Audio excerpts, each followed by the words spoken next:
was about to kill him.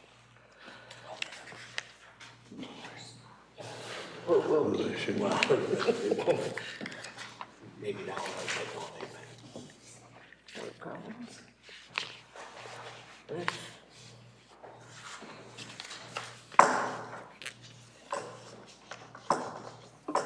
Who is that?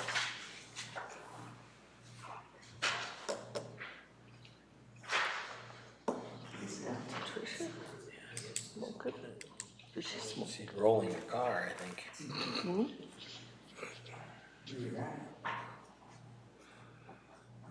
Hopefully that was the camera, not the car.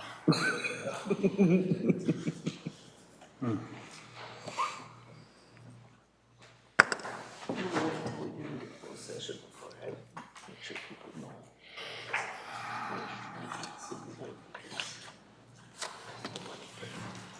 Good. City Council meeting order. Start the pledge. I pledge allegiance to the flag of the United States of America and to the republic for which it stands, one nation, under God, indivisible, with liberty and justice for all.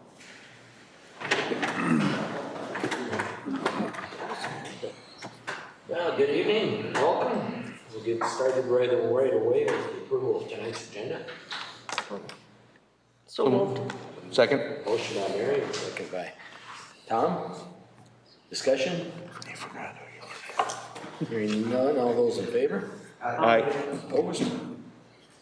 Motion carried. Item 3 is to approve our consent calendar, which is minutes of the previous meeting, payment of bills. So move. Second. Motion by Ron, second by John. Discussion? Hearing none, all those in favor? Aye. Opposed? Motion carried. Item number 4 is to consider a request from the Knights of Columbus to conduct a raffle on December 26th at the Sacred Heart Catholic Church. A motion by Ron. Second. We'll give it to Tom because he's not here. Any discussion? Okay, hearing none, all those in favor? Aye. Opposed? Motion carried. Item number 5 is to consider an approval of Orton Motor Tobacco and 3-2 off-sale license. And that's in your packet. I think what they purchased now the Speedway. Yep.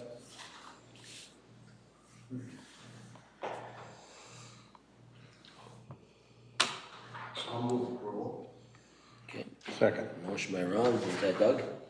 Second by Doug. Any discussion? Do they need a different license to have a more leaded beverage? There is a separate 3-2. Yeah. Is that more or less a transfer then? No, their old location was discontinued, back when they shut down. Or are you talking from Speedway to Orton's? Yes. No, they need to apply for a different one. But Speedway had the same license, didn't it? I Yeah. think they probably did, yeah. So we're not adding one, we're just taking Portland. Right, yeah. Yep. So the Speedway will surrender theirs then, or? Okay, any other discussion or questions? Okay, hearing none, all those in favor? Aye. Opposed? Motion carried. And move us to item number 6, and that's to consider approval of resolution 1852, which is the first amendment to contract for a private development. I'll let Gerald kind of fill us in on that. Yep, so in your packet is the actual resolution. As you recall, back a couple of months ago here, this is related to the Cardinal Pines expansion. The council had agreed to the terms letter, as well as the developer agreeing to the terms letter. And this basically is the legal document outlining the terms that were identified in that terms letter. I would recommend approval of resolution 1852 And this won't go into effect until they get far enough done on the project that they've incurred the expenses to meet this, so. So Staples multifamily LLC, that's who's building Cardinal Pines? That's their legal name. Oh, okay. Yeah. For some reason I was thinking that was tied to the other thing, but that's with the. No, that's Staples Townhomes, I think is the roach. Yeah, Yeah. yeah. So is this preliminary for the TIF? This is the TIF? the resolution, approving the TIF amendment, the amendment to our original TIF agreement for the expansion. Okay.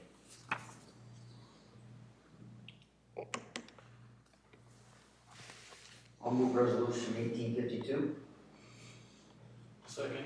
Okay, a motion by Ron, second by John. Any other discussion or questions? Okay, hearing none, all those in favor? Opposed? Motion carried. That moves us into committee reports. There's two of them. Public Works. And then Scott. Okay,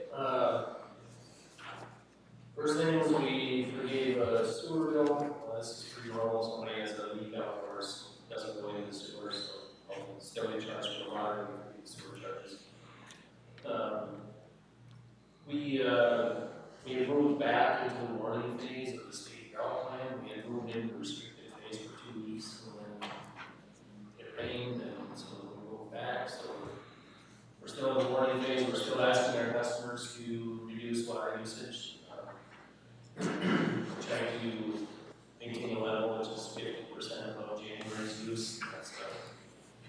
That's a number set by, that's a request by, because we're not mandated, but we are, I guess we are mandated to attempt, just not mandated to reach it. But we did send out letters to everybody in the city.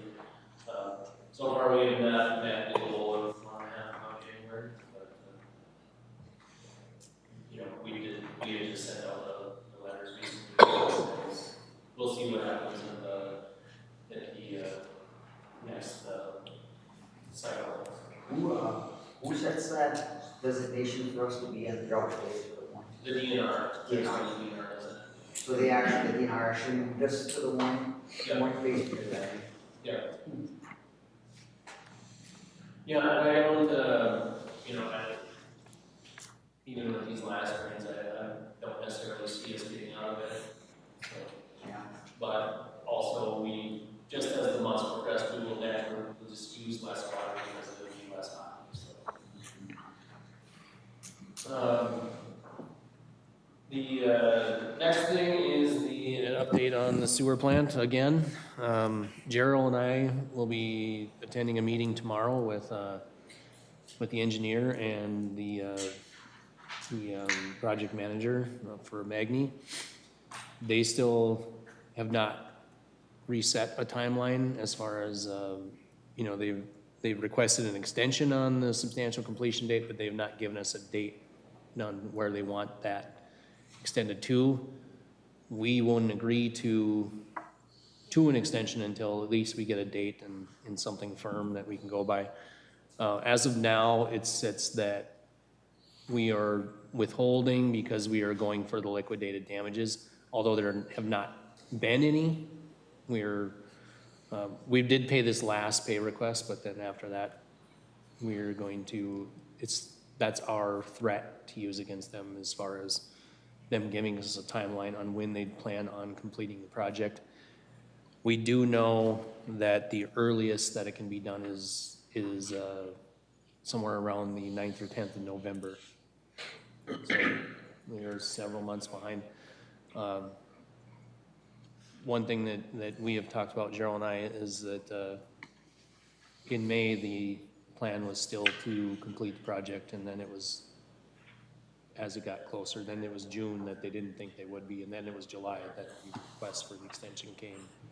So we'll continue to, we're not trying to get money out of them that, we're not trying to take anything from them. It's just we are working on, our interest is for the city of Staples, so that's what we'll watch out for.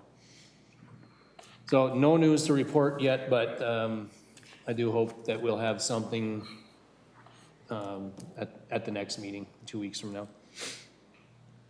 We did complete the Minnesota Avenue Water Main project. That was one that was started, I believe in 2018 is when it began. We held off in 2020 and then we just did all 4 blocks this year. So that's complete. It'll hopefully, we'll see some results as far as the water quality over in that area. We get areas of colored water, and one of the possibilities is that it's not looped. So now it's looped, and we hope that will do the trick. I'll be attending a key accounts training at the end of this month, and that will be the first step. We'll establish a key accounts program. Key accounts are considered your accounts that have a major financial and social impact on the utility. So be looking forward to getting that started. If I did attach something in the bills, Missouri River, we've talked about the time of use billing that we'll be going to in 2023. You can see on the what I attached that they show their rates, or their peak times, I should say, and they'll adjust their rates based on these times.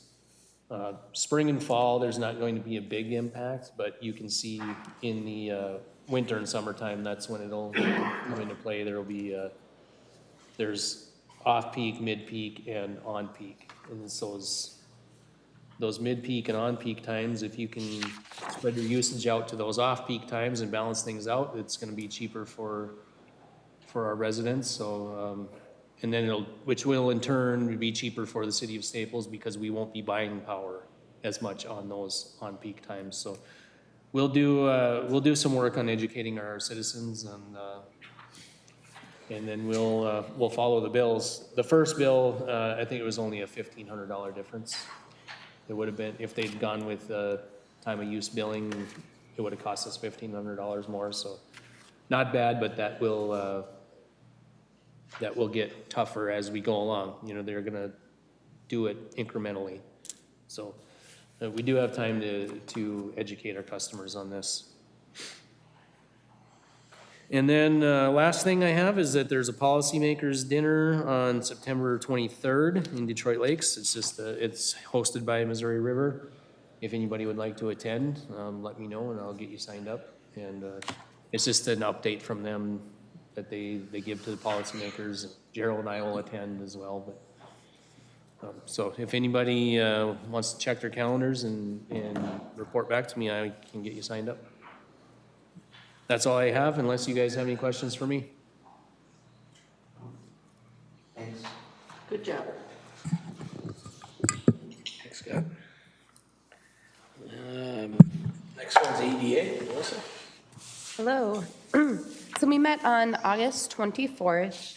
Our first item on the agenda was a presentation from Katie Hepner with the Economic Alliance.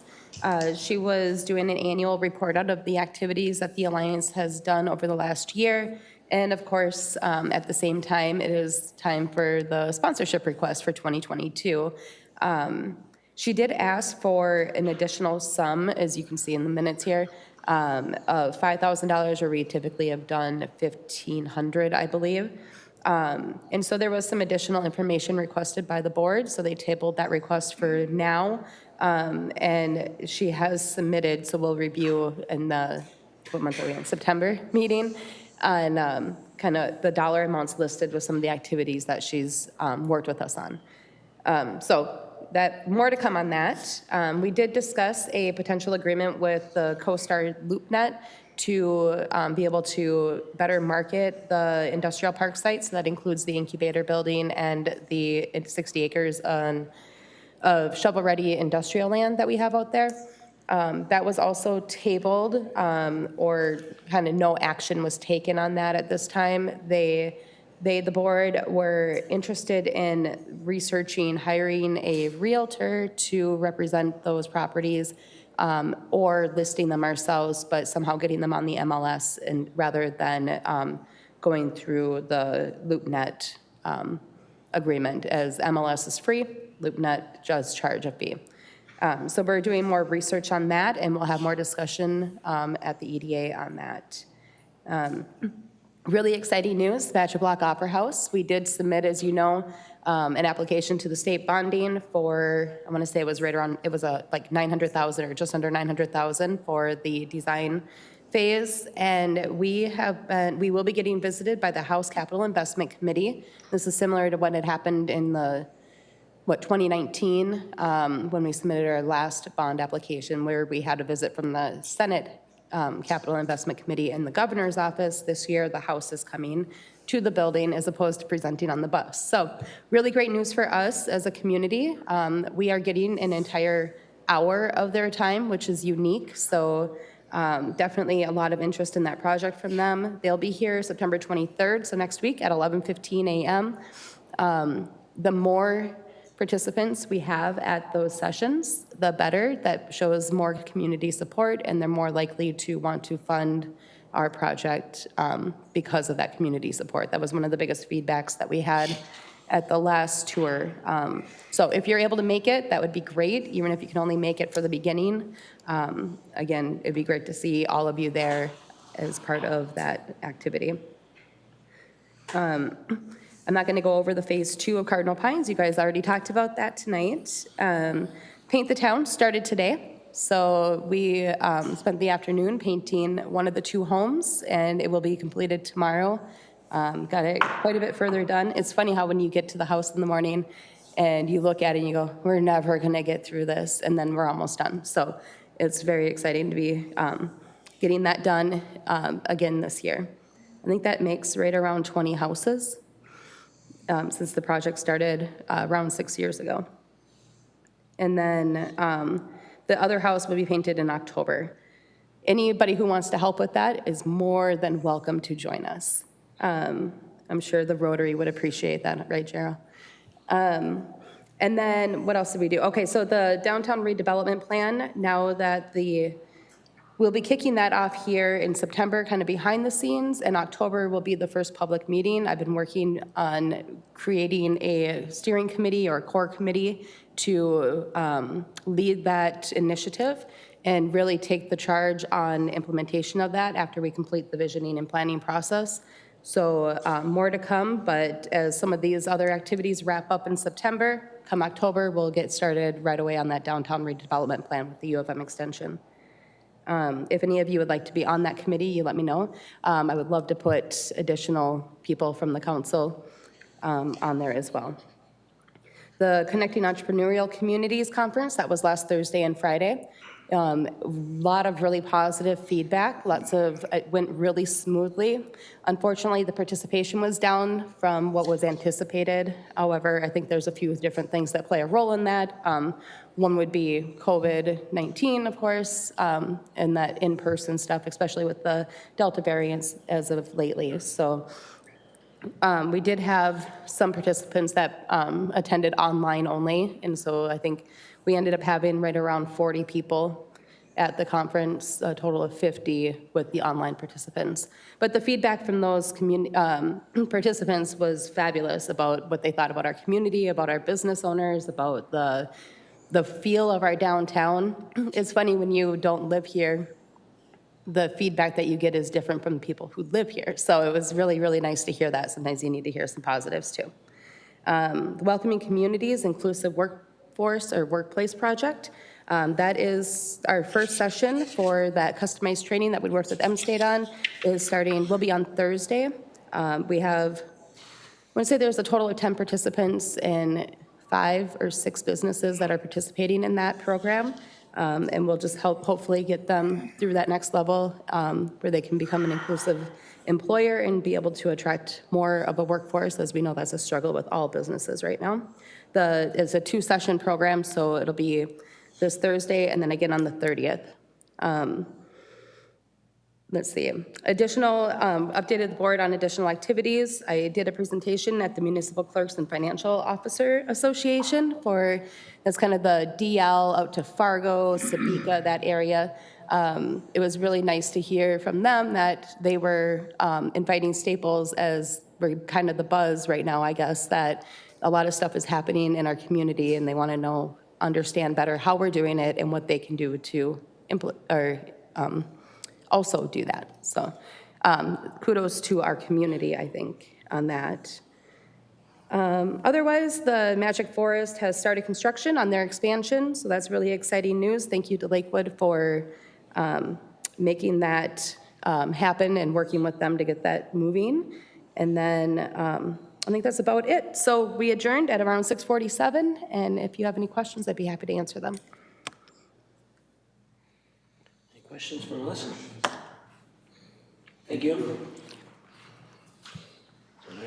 That'll move us to open forum.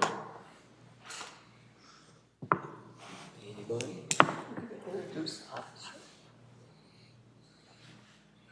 A new face?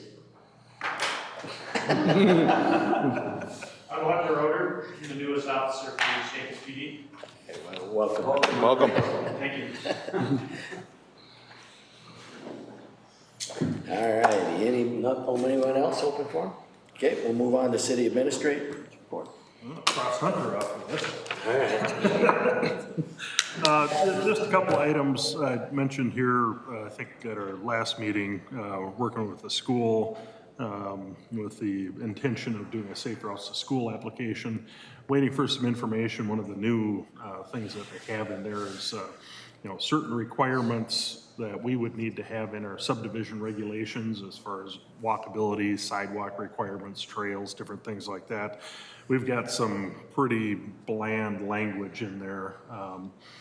So we aren't sure who would be the applicant yet, but got a pretty good trail and sidewalk network that would be great to put in place. So kind of a letter of intent, initial letter is due in October. So hopefully we'll get a response back from them prior to that, so we know who the applicant would need to be.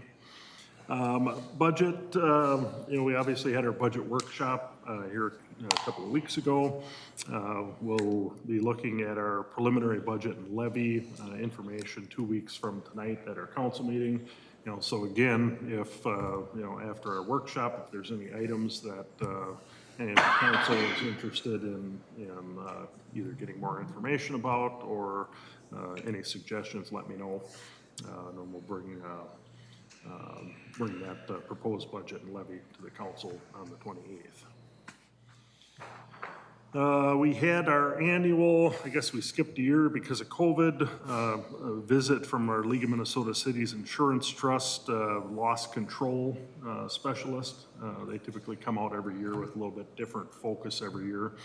This year, it's a new individual that is with the league, and the focus really was on safety, our safety training programs, different things like that. So it was a good visit. He's going to provide us with some additional resources that we can look at as we go forward, trying to make sure we have a safe workplace. The last thing, I got a call late this afternoon after the final agenda went out from Josh Lee over at the school, and on September 24th, their homecoming, they are requesting to be able to close that little stretch of Centennial Drive from 4th Street up to Pleasant, basically the curve right there by the football field, north of the community center, by the auditorium there. So I would ask the council's blessing that they would be allowed to close that from 4 o'clock to 7 o'clock. I have no problem with that. Do you want it in a motion? Or? Sure. So- Have we closed the street for homecoming? Second? Okay, motion by Ron and second by Mary. Discussion? Okay, hearing none, all those in favor? Aye. Opposed? Motion carried. Streets closed. Perfect. So that's all I have on my report. And we'll be having, starting negotiations too. Yes, next Wednesday. Will be LELS and Will Keys from IBEW and I have been playing phone tag, but that's the topic of conversation, so we don't have a date set yet. But that's the only one scheduled so far. Okay. Any other questions for Gerald? All right, well, at this time, that moves us to item number 10, and that's to close our city council meeting to consider proposals for the purchase of city-owned land at the corner of 12th Street and Highway 10. So, who, I guess, I was thinking maybe we go in the conference room. okay, That works. I'm good with I'll, that. I'll kill the feed here on Zoom and YouTube. Do we need a motion to close? Yeah, we probably should. So, second, Motion by Ron, second by Mary. Discussion? Not hearing any, all in favor? Aye. Opposed?